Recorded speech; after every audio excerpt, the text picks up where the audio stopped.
Okay, Bismillahirrahmanirrahim. Now we are about to start with 11th physics. ठीक है, chapter number 1 जिसका नाम है यूनिट्स एंड मेजरमेंट।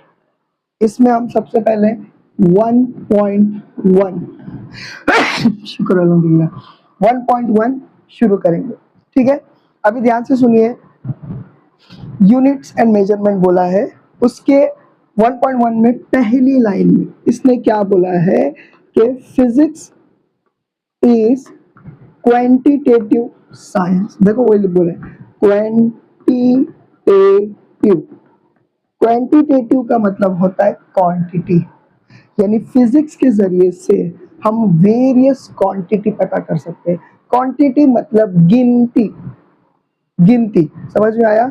जैसे कि मैं 3 लीटर पानी लेने जा रहा हूँ या 5 मीटर कपड़ा लेने जा रहा हूँ, ये क्या है? क्वांटिटी। सिर्फ इसकी नहीं, जितने भी मेजरिंग इंस्ट्रूमेंट्स है, चाहे वो दूध नापने का हो, पानी नापने का हो या फिर कपड़ा नापने का हो, सब कुछ। ठीक है, इवन हमारा ब्लड प्रेशर जो हम लोग नापते हैं, थर्मामीटर से डिग्री जो हम लोग नापते हैं, ये सब कुछ फिजिक्स के जरिए से बना है। इसीलिए फिजिक्स को क्या बोला गया है? It is a science of quant, यानी it is a quantitative science. कुछ समझ में आया? ठीक है, तो ये हो जाता है क्वांटिटेटिव साइंस। लेकिन ध्यान से सुनिए, एक टर्म नहीं भूलना चाहिए, वो है क्या? Physical quantity. फिजिकल क्वांटिटी क्या होती है?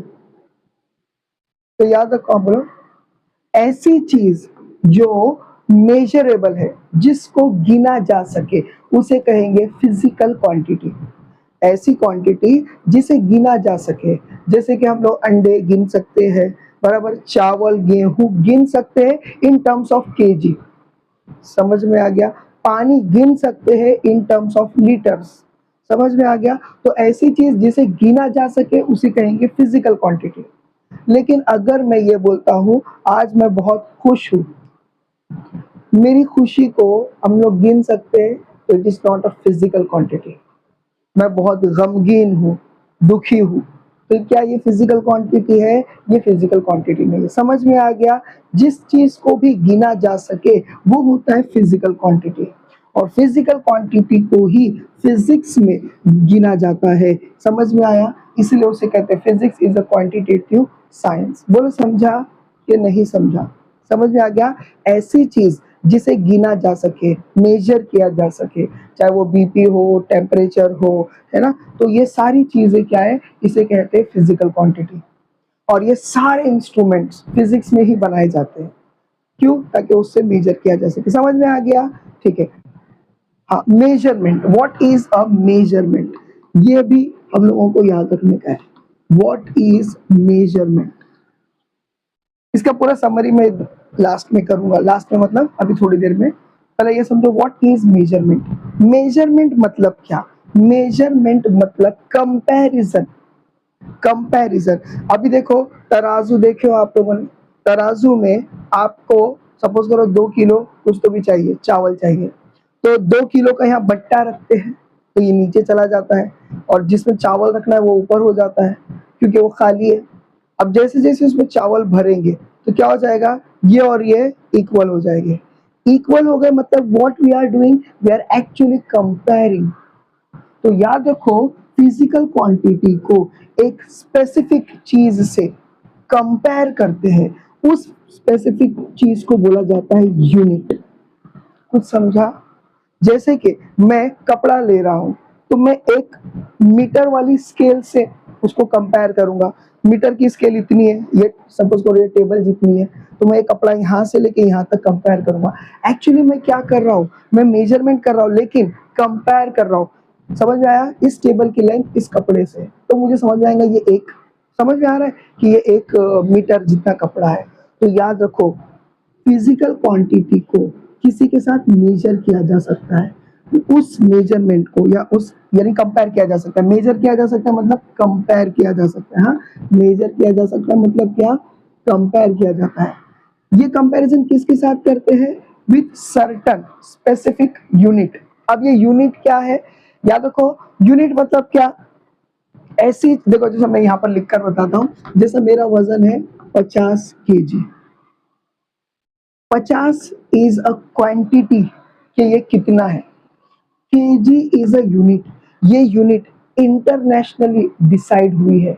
ये तुमने मैंने घर में बैठकर नहीं बनाए हैं, ये इंटरनेशनली क्या हुई है, डिसाइड हुई है। तो समझ में आ रहा है। एक काम करो, लिखो डिफाइन यूनिट, जल्दी चलो लिखो। एनी, देखो पहले ध्यान से सुनो, एनी रेफरेंस स्टैंडर्ड भी लिख सकते हैं या एनी स्टैंडर्ड रेफरेंस भी लिख सकते हैं, ठीक है। एनी रेफरेंस स्टैंडर्ड और standard reference used to measure used to measure any physical quantity, any physical quantity is known as unit।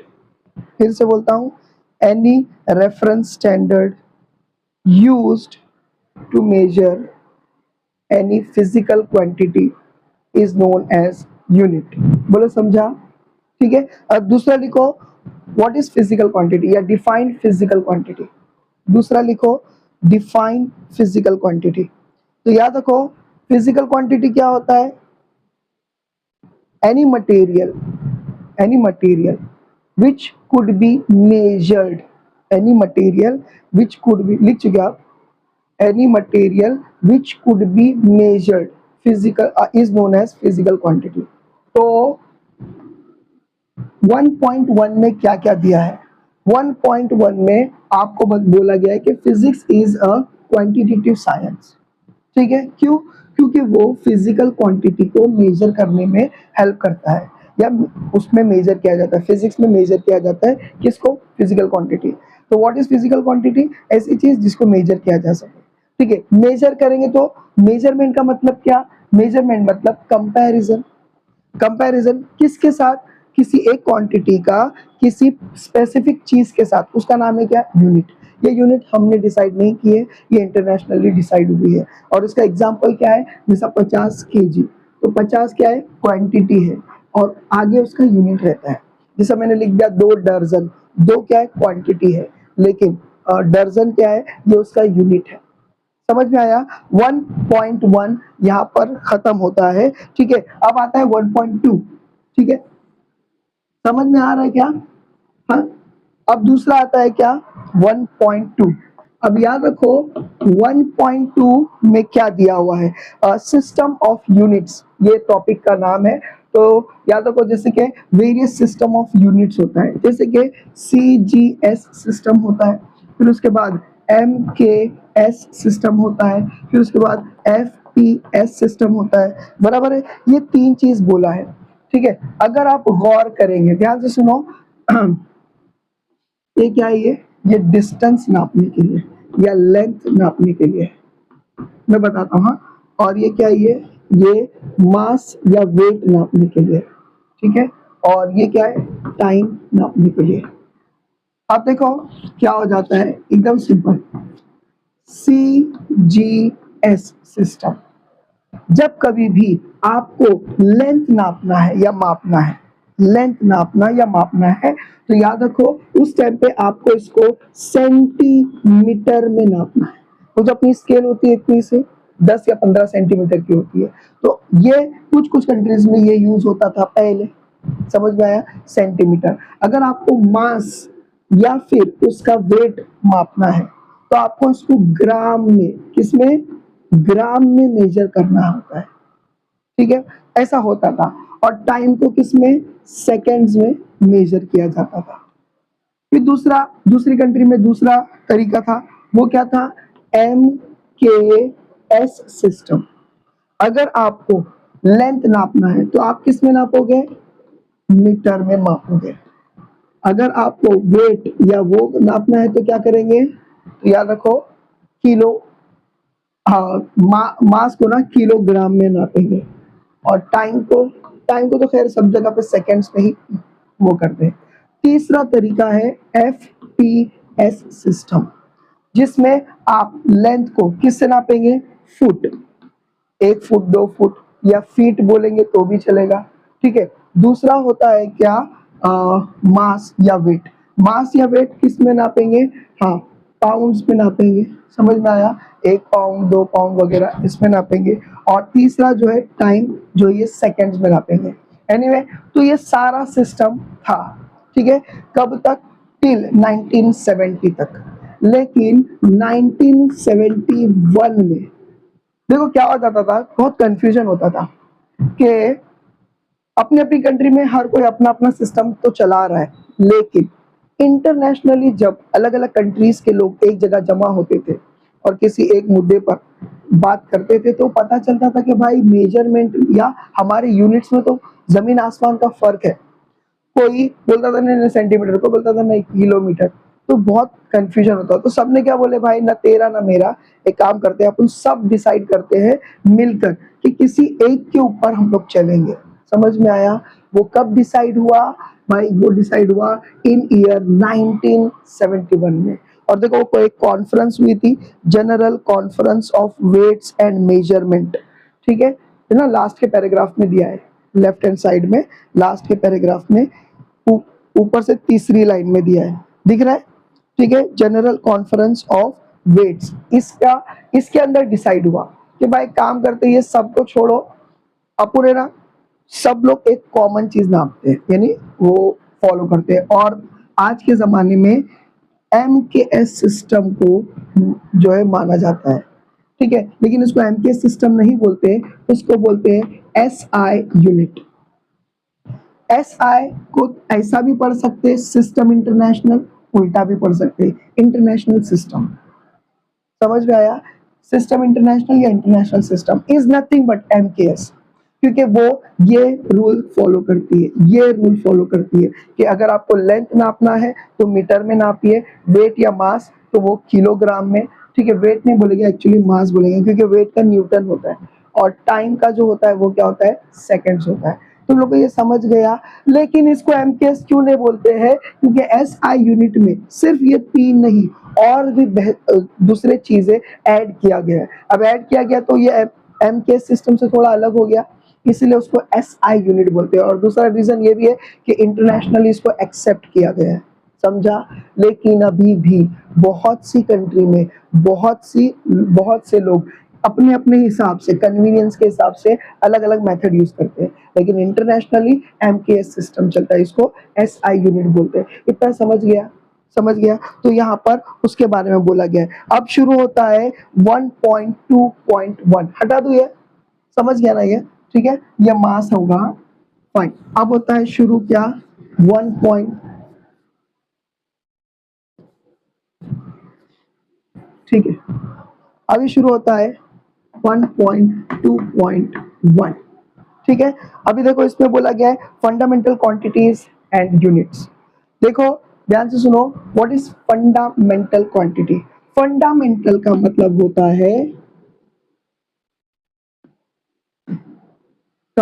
है, बेसिक।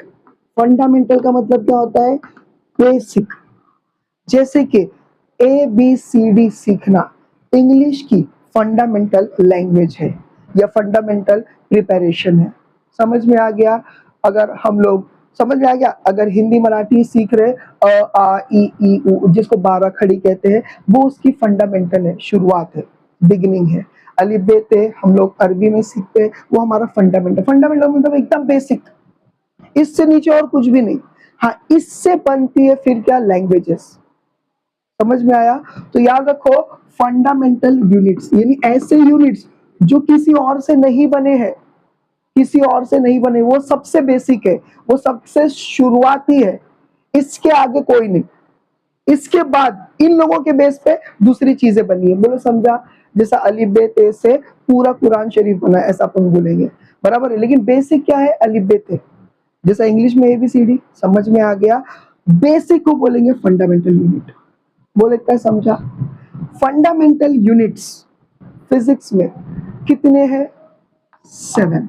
कितने हैं, 7। वो अभी तुम लोग को याद होंगे, आई होप सो। तो अगर नहीं याद होंगे, देखो फंडामेंटल यूनिट्स को, ठीक है, there are 7 fundamental units in physics. और वो 7 फंडामेंटल यूनिट्स को याद रखने के लिए एक कोड है, निमोनिक्स, ठीक है। तो वो मैं बता, अरे रे रब कर दिया, ठीक है, तो मैं बताता तुम लोगों को, ठीक है। फंडामेंटल यूनिट्स तुम लोग को समझ में आ रहा है ना सर? आपको समझ रहा है? ठीक है। अभी देखो आपकी बुक में बोला गया है कि फंडामेंटल क्वांटिटीज मैंने एफ क्यू लिख दिया। ठीक है। उसके बाद है उन लोगों का एस आई यूनिट, इन उसका यूनिट क्या होता है इंटरनेशनली। ठीक है। और उस यूनिट का सिंबल क्या होता है, उस यूनिट का सिंबल क्या होता है, हम लोगों ने ये देखे।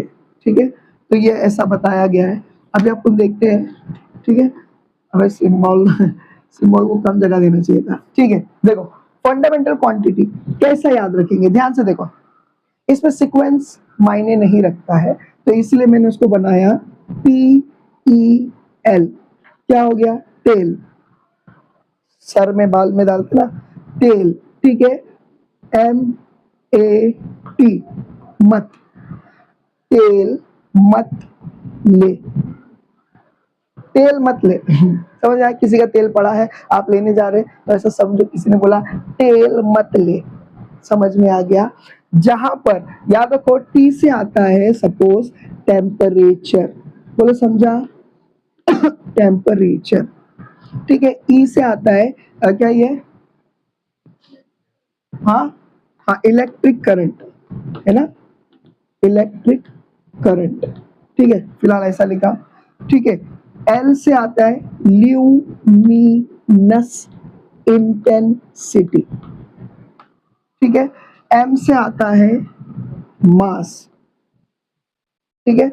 ए से आता है amount of substance, amount of substance. ठीक है। टी से आता है क्या, ये टेम्परेचर हो गया ना, टाइम। ठीक है। और एल ई से आता है लेंथ। अगर आप चाहे तो तेल मत ले, ऐसे इससे, जिसमें खाली ये डबल में लिखा हूं मैंने, समझ में आया? तेल मत ले। टोटल 7 है। ठीक है। अब याद रखो टेम्परेचर हम लोग भले ही 30 डिग्री सेल्सियस 50 डिग्री सेल्सियस बोलते हैं, लेकिन टेम्परेचर को एक्चुअली किस में गिना जाता है? केल्विन। केल्विन, बराबर है ना? ठीक है। टेम्परेचर इसको किससे लिखेंगे? कैपिटल के से इसका सिंबल है। ठीक है। इलेक्ट्रिक करंट को किस में नापा जाता है? एम्पियर। PHE है क्या?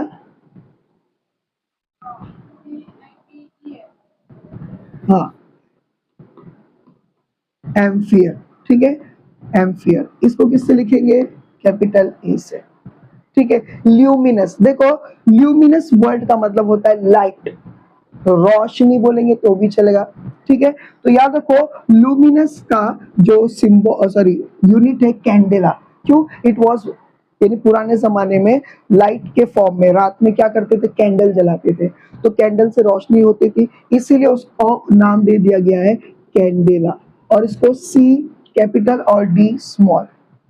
समझ में आ गया? मास को किससे? स्मॉल, ये मास है ना, तो सॉरी स्टार्ट।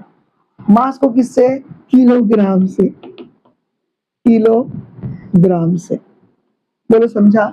और किलोग्राम को हम लोग किस में लिखते हैं? बचपन से पढ़े। अमाउंट ऑफ सब्सटेंस, ये आपको फिजिक्स में जल्दी नहीं मिलेगा क्योंकि ये केमिस्ट्री में यूज होता है, लेकिन फिजिक्स हर फील्ड में जो भी मेजर करने का आपको, हवा का प्रेशर, ब्लड का प्रेशर, या फिर टेम्परेचर, या फिर अमाउंट ऑफ सब्सटेंस, सब फिजिक्स ने बनाया उसका इंस्ट्रूमेंट। समझ में आ गया? तो याद रखो अमाउंट ऑफ सब्सटेंस जो है इसका क्या है? हाँ, इसका क्या है? मोल। ठीक है। और इसको लिखा गया है MOL। इसके बाद आता है टाइम। अभी थोड़ी देर पहले पढ़े थे हम लोगों ने, उसको क्या बोलेंगे? सेकेंड्स। और उसको किससे लिखेंगे? स्मॉल s से। लेंथ क्या है? अभी बोला था मीटर, तो इसको लिखेंगे मीटर। और इसका स्मॉल जो है ये है m। बोले इतना समझा? ये 7 फंडामेंटल यूनिट्स है, ये किसी के ऊपर डिपेंडेंट नहीं है, ये बेसिक यूनिट्स है पूरे। इसके बाद जितने भी यूनिट्स चल रहे हैं ये सब इसी के ऊपर डिपेंडेंट है, चाहे वो वेलोसिटी हो, चाहे वो स्पीड हो, चाहे वो मास हो, सॉरी मास नहीं, मोमेंटम हो। बाकी जितने भी यूनिट्स है, समझ में आया? क्या बोलते हैं, प्रेशर है या कुछ और है, समझ में आ गया? ये सारी चीजें जो है इस इनके ऊपर डिपेंडेंट है। ये क्या है? फंडामेंटल क्वांटिटी के फंडामेंटल यूनिट्स। और वो उसके सिंबल। इतना समझा? मैं अब देखो, हाँ, ध्यान से सुनो।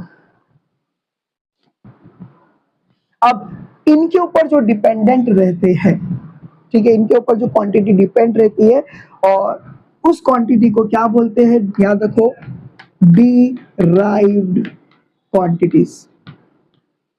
अभी एक एग्जांपल दूंगा तो ज्यादा अच्छे से समझेगा। डिराइव्ड क्वांटिटीज, डिराइव्ड मतलब क्या, उससे बना हुआ या उससे पैदा हुआ। समझ में आया? इसीलिए अब मैं वो एक बात बोलूंगा तो तुम्हारे जहन में जाएंगी कि फंडामेंटल क्वांटिटी को हजरत आदम अलैहिस्सलाम समझो। हजरत आदम अलैहिस्सलाम किसी, यानी माँ बाप है ही नहीं उनके, अल्लाह ने डायरेक्ट उनको जन्नत से नीचे उतारा। तो क्या वो किसी से बने हैं? नहीं बने हैं। वो पूरे दुनिया में इंसानों के बेसिक है और उन्हीं से दुनिया चलती आई है। इसका मतलब हजरत आदम अलैहिस्सलाम और माँ हव्वा जो है, ये क्या है, they are fundamental humans, they are fundamental humans. अब इसके बाद जो भी इंसान पैदा हुआ, समझ जाना कि वो हजरत आदम अलैहिस्सलाम की नस्ल का है। वो अलग बात है कि हम लोग इधर उधर हो गए अभी, लेकिन हजरत आदम ने तो every humans accept Hazrat Adam अलैहिस्सलाम, every humans are derived humans. अब समझ में आया? डिराइव मतलब किसी से पैदा होना। तो we are derived from our parents. लेकिन देखा जाए तो हमारे अम्मी अब्बा, दादा दादी, नाना नानी से बने, वो उनके अम्मी अब्बा, वो उनके अम्मी अब्बा, ऐसा करेंगे। समझ में आ गया? तो डिराइव्ड जो होते हैं quantity is made from fundamental quantity and physical, sorry ये क्या है, फंडामेंटल यूनिट्स जो है डिराइव यूनिट्स बनाता है। बोलो समझा? एक मिसाल देखेंगे तो ज्यादा अच्छे से समझेगा। इतना समझा? हटा दूं? अच्छा, तो बुक में लिखा है, खाली डायलॉग याद रखो, तेल मत ले। समझ में आ गया? अभी देखो, मैं एक मिसाल देता हूँ, आपकी बुक में जो दिया है वही एक्सप्लेन कर देता हूँ। Derive quantity, page number 1 right hand side में इसने दिया है क्या, जैसे कि स्पीड। देखो स्पीड, अब याद रखो, किसी भी क्वांटिटी, ये स्पीड क्या है, ये भी एक फिजिकल क्वांटिटी है। क्यों? उसे नापा जा सकता है। जिस चीज को भी नापा जा सकता है या मापा जा सकता है उसे क्या कहते हैं, फिजिकल क्वांटिटी। तो speed is a physical quantity. लेकिन इसकी आपको यूनिट अगर याद रखना है तो इसका फॉर्मूला याद होना बहुत जरूरी है। स्पीड का फॉर्मूला क्या है, डिस्टेंस अपॉन टाइम। ये याद रखो, डिस्टेंस अपॉन टाइम। लेकिन डिस्टेंस क्या है, डिस्टेंस तो लेंथ है, कितना लेंथ हमने ट्रेवल करे। इसका मतलब इसको हम लोग लिखेंगे मीटर में, क्योंकि एसआई यूनिट फॉलो कर रहे हैं। एसआई यूनिट में सेंटीमीटर नहीं, किलोमीटर नहीं, मीटर नापा जाता है, तो मीटर लिखेंगे। ये बात का ख्याल रखने का। टाइम को हमेशा किस में लिखेंगे, सेकेंड्स में। इसका मतलब स्पीड का जो यूनिट हो जाएगा वो क्या हो जाएगा, मीटर पर सेकेंड। अब देखा जाए इसकी यूनिट, स्पीड एक फिजिकल क्वांटिटी है, इस फिजिकल क्वांटिटी की जो यूनिट बनी है वो बनी है फंडामेंटल यूनिट से।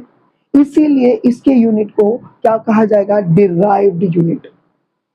ये बेसिक नहीं है, ये 2 जन को मिलाकर बनी है, या 3 जन को बोलेंगे तो भी, फिलहाल तो 2 जन है। समझ में आ गया? अब जैसा एक और एग्जाम्पल ले लेते हैं, जैसे कि कहाँ गया रे, मोमेंटम। देखो मोमेंटम क्या होता है, मोमेंटम क्या होता है पता है, 9th स्टैंडर्ड में था, साइंस 1 चैप्टर 1 में था। बोलो क्या था मोमेंटम? कोई बात नहीं, ध्यान से सुनो। कोई एक, ये जमीन है, कोई एक ऑब्जेक्ट है, सपोज करो कार। इसका कुछ ना कुछ वजन है क्या नहीं, है ना, 1000 500 कुछ ना कुछ वजन है क्या नहीं, मतलब इसके पास है मास। अगर ये नहीं चल रही है, इसमें कोई मोमेंटम, मोमेंटम वर्ड मूवमेंट से आया, मूवमेंट मतलब हिलना या चलना। समझ में आ गया? ये रुकी है ना, रुकी है। जब ये चलेगी किसी भी एक डायरेक्शन में, जब ये चलेगी, मास तो है, इसका मास भी चल रहा है। ध्यान से सुनो, momentum is nothing but product of mass into velocity. Product of mass into velocity या product of mass and velocity. समझ में आया? What is momentum? मोमेंटम मतलब product of mass and velocity, या हम ऐसा बोलेंगे any object which is having certain amount of mass and moving with certain velocity, that object is said to be having in momentum। बोलो समझा? तो ये हो जाता है मोमेंटम। तो देखो अब मोमेंटम का फिर बोल रहा हूं, अगर आपको यूनिट जानना है तो आपको फॉर्मूला जानना जरूरी है। इसका क्या है? मास। बोलो समझा? मोमेंटम का, ये मोमेंटम पी मतलब क्या? मोमेंटम का सिंबल है, ठीक है। पी मतलब क्या? मोमेंटम का सिंबल है। अब मोमेंटम का फॉर्मूला क्या है? Mass into, not upon, into what is this? Velocity. बराबर है क्या नहीं? अगर मास इनटू वेलोसिटी है तो मास का क्या है? SI unit KG, into velocity क्या है? Displacement upon time. डिस्प्लेसमेंट मतलब क्या? दूरी, यानी कि लेंथ। तो लेंथ को किस में लिखेंगे?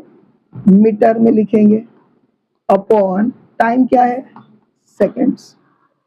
यानी कि ये बन गया KG into M upon S. अब जब कभी भी याद रखो आपको डिनोमिनेटर को न्यूमरेटर में लाना है तो उसका फॉर्मूला क्या बन जाता है? यानी कि वो बन जाता है, उसका पावर हो जाता है माइनस में। तो याद रखो मोमेंटम का फॉर्मूला या मोमेंटम का एसआई यूनिट है केजी मीटर पर सेकेंड। समझ में आया? या वैसा बोलेंगे, इतना समझा? चलो ठीक है। अब इसके बाद नेक्स्ट, अब तक आप पहले बोलो जो भी बता रहा हूं समझ में आ रहा है सर? अभी आता है 2 यूनिट और, ठीक है। इसको बोला गया है क्या? Supplementary unit. What do you mean by supplementary या सप्लीमेंट?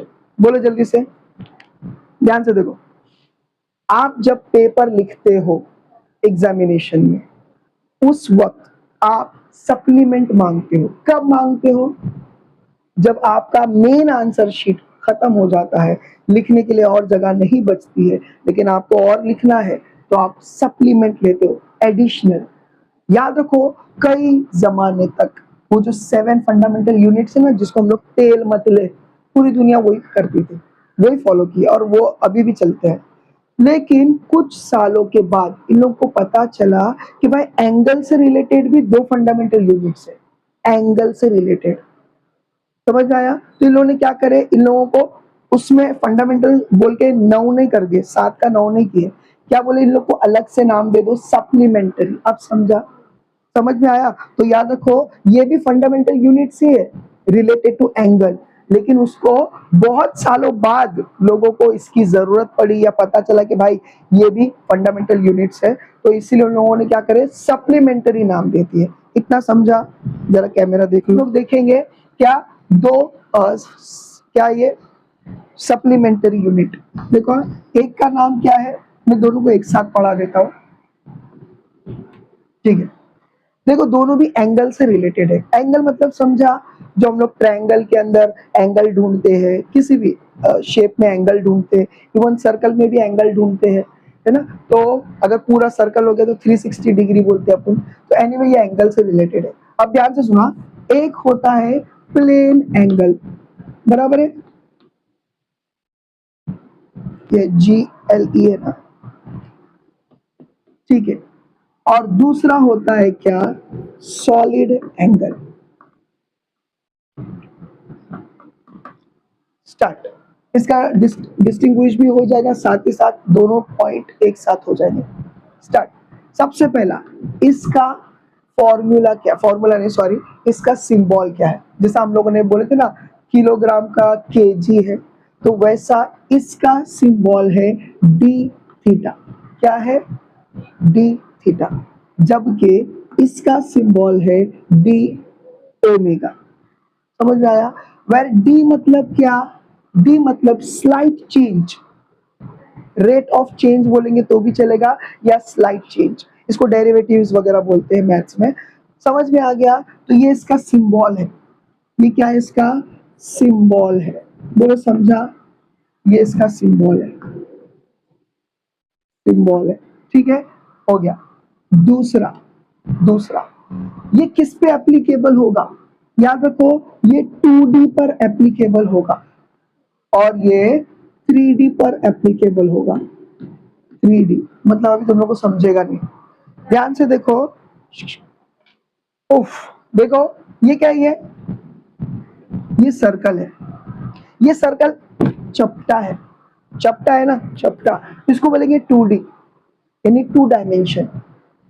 लेकिन स्फीयर, स्फीयर क्या होता है, स्फीयर पूरा गोल होता है हर जगह से, जैसा बॉल ले लो हाथ में, समझ में आया, और सिक्का ले लो हाथ में, सिक्का जो है ना वो 2D स्ट्रक्चर है, अब समझ में आया, पतला सा गोल चपटा वाला वो 2D, और ये कैसा रहेगा 3D, मतलब क्या, स्फीयर।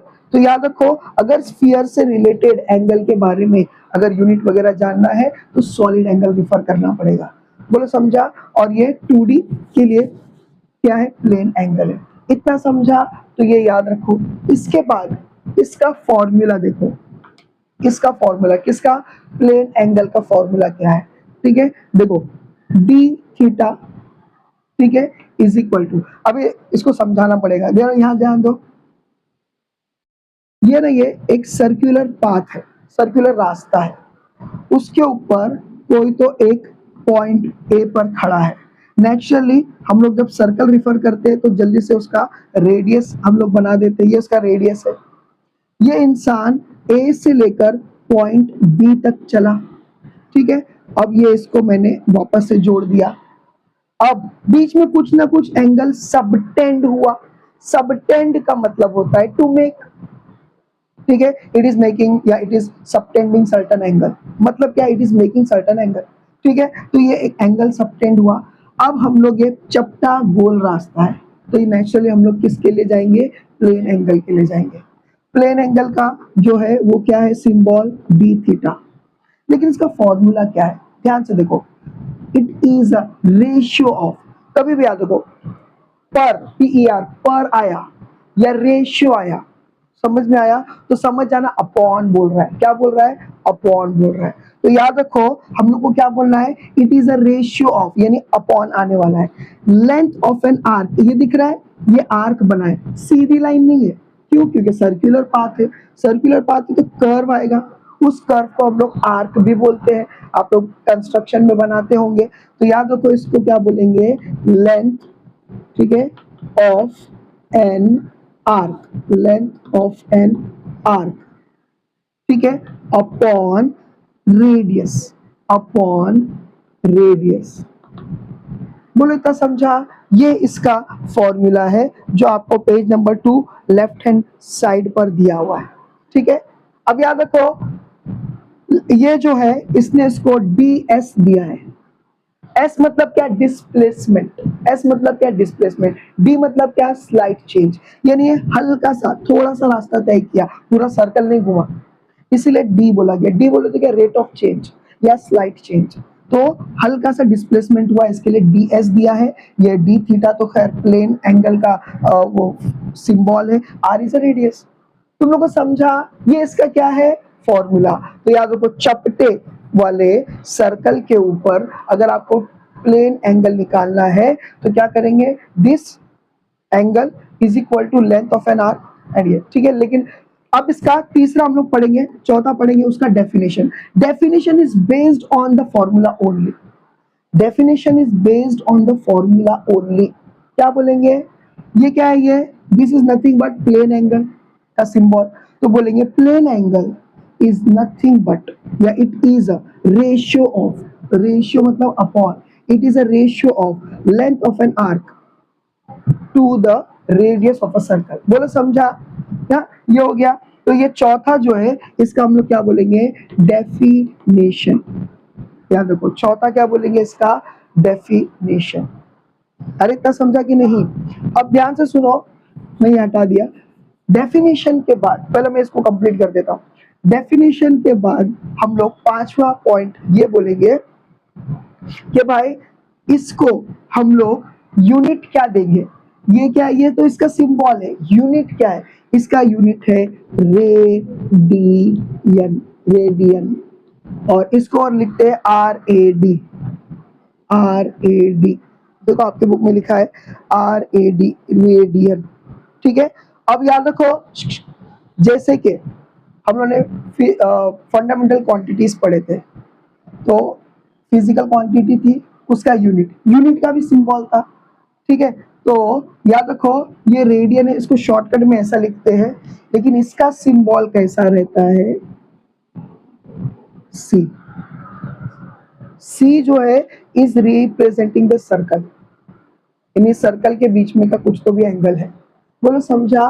तो रेडियन का ये सिंबल है, रेडियन का ये सिंबल है, ये इसका शॉर्टकट है, ये इसका सिंबल है, बोले इतना समझा। ये 5 चीज समझी, अब वही 5 चीज वहां पर देखेंगे उससे रिलेटेड, ठीक है, सॉलिड एंगल से रिलेटेड। सबसे पहले बोलो ये समझा, समझा, ये पांचों पॉइंट लिख लो। अगर आपको, हाँ, अगर आप लोगों को ये शॉर्ट नोट के तौर पे भी पूछा तो आप इसको ही लिख दो, अगर डिस्टिंग्विश बोला तो ऐसा लिख दो, ठीक है। अभी देखो सॉलिड एंगल, सॉलिड एंगल क्या है, इस पहला तो उसका सिंबल बताओ कि ये डी ओमेगा से है, इसका नाम क्या है, ओमेगा, ठीक है। अभी 12th में आप लोगों को आने वाला है फिजिक्स चैप्टर नंबर 1 में, ओमेगा ऐसा भी लिखा जाता है डब्ल्यू के जैसा, समझ में आया। लेकिन फिलहाल हम लोगों को इस सिचुएशन में ओमेगा जो है ऐसा बनाया जा रहा है, नहीं वो नहीं लिखना, वो अगले साल आएगा, ठीक है। अब ये 3D स्ट्रक्चर के लिए, जैसा मैंने बोला स्फीयर या बॉल, जो अपन पूरा ऐसा गोल रहेगा। तीसरा, अभी कंपैरेटिव पढ़ रहे तो पहले ये पढ़, इसका फॉर्मूला देख लेंगे। याद रखो इसका फॉर्मूला क्या है, बी, ये हो गया ओमेगा इज इक्वल टू, या it is a ratio of area of sphere, क्या है ये, एरिया ऑफ स्फीयर, जो भी सरफेस है उसका एरिया ऑफ सरफेस भी बोल सकते हैं, कोई बात नहीं, ठीक है। Area of sphere upon square of its distance, square of its distance मतलब समझा एक पॉइंट से दूसरे पॉइंट पे क्या डिस्टेंस है, तो याद रखो स्क्वायर ऑफ डिस्टेंस मतलब उसका डिस्टेंस का स्क्वायर, इतना समझा। देखो आपके बुक में वही लिखा है, ठीक है। तो यह हो जाता है ऐसा, और उसका सिंबल 3D व्यू में बनाने की कोशिश किया है, अब पता नहीं अपने से बनेगा या नहीं।